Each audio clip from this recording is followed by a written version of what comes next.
जी।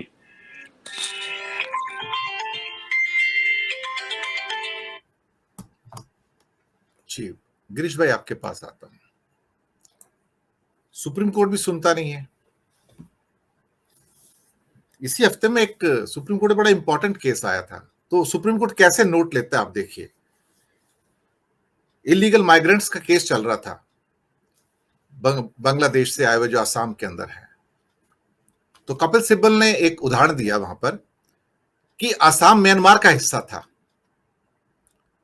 तो सरकार के वकील चौंक गए। वो कहते कि असम कब म्यांमार का हिस्सा था। कहता अगर आपको इतिहास नहीं पता तो उठा के देखिए। तो 1824-25 की कुछ डेट दे दी उन्होंने कि ये उसका हिस्सा था उस टाइम। आप देखिए, इतिहास है ये। तो जब ये बात सही थी तो सुप्रीम कोर्ट चुप रहा एकदम से। कहता है बाद में ब्रिटिश ने इसका डिवीजन करके उसको ईस्ट बंगाल में मिलाया, असम को ईस्ट बंगाल के अंदर मिलाया उसको। तो सरकार का वकील क्या कहता है सर, हेमंता बिस्वा शर्मा का, वो सुप्रीम कोर्ट कहता है नहीं नहीं नहीं सर, महाभारत के टाइम में भारतवर्ष में असम इंडिया में था।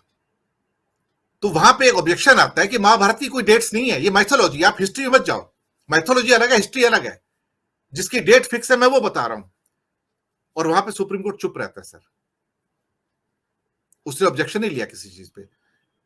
सुप्रीम कोर्ट तथ्यों पे चलता है ना सर, एविडेंस पे चलता है ना। महाभारत का तो कोई एविडेंस है नहीं, ना डेट्स है ना ईयर है। ये दिक्कत हुई सर वहां पर है। मैं ये कहने की कोशिश कर रहा हूं कि सुप्रीम कोर्ट इस मामले में भी नहीं सुनेगा। अभी शायद इसी हफ्ते में 370 पे भी जजमेंट आने जा रहा है। तो मैं आज ही बता दूं जजमेंट क्या है, मुझे पहले ही पता है। 370 जो हट गया सो हट गया, 35 से हट गया सो हट गया, वापस नहीं आएगा सर। आप जितनी मर्जी उसमें एक टेक्निकल हिच निकाल लो कि वहां असेंबली नहीं थी, उसकी परमिशन नहीं ली गई, lieutenant governor is not a replacement for the so called assembly, जो मर्जी कर लो। क्या चंद्रचूड़ साहब मानेंगे? नहीं मानेंगे। वो ये कहेंगे नहीं, इंडिया का कॉन्स्टिट्यूशन सुप्रीम है और जो किया गया ठीक किया गया। He will validate it and nothing will happen. मैं तो जजमेंट अभी बता देता हूं आपको, वो तो कल पढ़ेंगे, परसों पढ़ेंगे, अगले हफ्ते पढ़ेंगे। तो चुनाव आयोग इसके अंदर ये कर चुका है और सुप्रीम कोर्ट भी ईवीएम के अंदर यही कर चुका है। जो सुप्रीम कोर्ट वीवीपैट के मैच के ऊपर जजमेंट नहीं देता सर, और चुनाव आयोग के पक्ष में दे देता है, आपके पक्ष में नहीं देता कि यहां गिनती नहीं करवानी कि 5 दिन लग जाएंगे, तो सर फायदा क्या फिर उसका। 50% का वीवीपैट का मैचिंग भी करने को तैयार नहीं है वो तो। सुप्रीम कोर्ट कहता नहीं, मैं नहीं मानूंगा। तो सर फिर क्या उम्मीद करोगे आप? क्या उम्मीद करोगे चुनाव आयोग से जो कैच हुआ है, और क्या उम्मीद करोगे सुप्रीम कोर्ट से सर? जी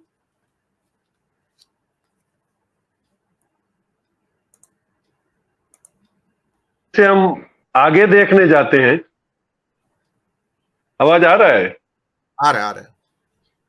हाँ, तो एक आप चीज देखिए, अभी जो ये आर्ग्यूमेंट दे रहे थे सुप्रीम कोर्ट में कि वीवीपैट की रिसीट्स काउंट करने में 5 दिन लगेंगे, तो मैं एक स्टडी कर रहा हूं, मैं बताऊंगा। एक सीटीएस मशीन आता है जिसको चेक क्लियरिंग में बैंक्स यूज करती हैं आजकल। वो इलेक्ट्रॉनिक डेटा आपको रीड करके उसी फॉर्मेट में वो आपको कंप्यूटर पे उसकी इमेज दे देता है। तो आज ये एनईएफटी जो क्लियर हो रहा है वो करोड़ों में हो रहे हैं, और सारे चेक्स उसमें क्लियर हो रहे हैं विद इन 24 आवर्स। तो ये किस चीज की बात कर रहे हैं? That same machine can be use for counting VVPAT. आप जहां पे इलेक्शन हो रहा है उसके सामने पैरेलल उसको आप काउंट करिए, तो दोनों डेटा जो आपके कंपेयर करके हो जाएंगे। और सुप्रीम कोर्ट की आप जैसे बात कर रहे हो, तो इनिशियली जहां पर भी कोई ऑब्जेक्शन रेज होता था वहां पे इलेक्शन कमीशन का प्राइम रिस्पॉन्सिबिलिटी है कि उस बूथ का इलेक्शन का वो काउंटिंग रोक दे। 15,000 कंप्लेनें हुई हैं, there is no action on a single thing. और ताजुब की बात ये बताऊं कि सुप्रीम कोर्ट की नहीं सुन रहा, तो सुप्रीम कोर्ट की भी तो कोई नहीं सुन रहा है। मैं आपको एक लाइव केस दे दूं। गुजरात के एजुकेशन और लॉ मिनिस्टर रहे हैं भूपेंद्र चुड़ासमा सर, वो जीते थे अराउंड 327 वोट से। तो उसमें हुआ क्या था कि उन्होंने 429 कुछ पोस्टल बैलेट जो उनके कांग्रेस के फेवर में आए थे उसको उन्होंने डिस्कार्ड करके इनको विनिंग कैंडिडेट डिक्लेयर कर दिया। हाई कोर्ट ने उनका इलेक्शन नल एंड वॉइड किया था। उसके बावजूद वो सुप्रीम कोर्ट में जाके स्टे ले आए, और throughout the term from 2002 to 2017 ही remained the minister in Gujarat.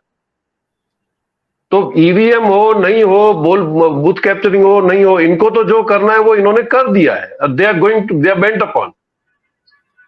तो इलेक्शन प्रोसेस में ही अगर अब सुप्रीम कोर्ट से यही उम्मीद थी कि वो जितने भी कंप्लेंट्स आई है उस बूथ के इलेक्शंस के रिजल्ट्स वो रोक देते, तो आप सही कह रहे हो कि अगर justice delayed is justice denied, इसमें कुछ होगा ही नहीं।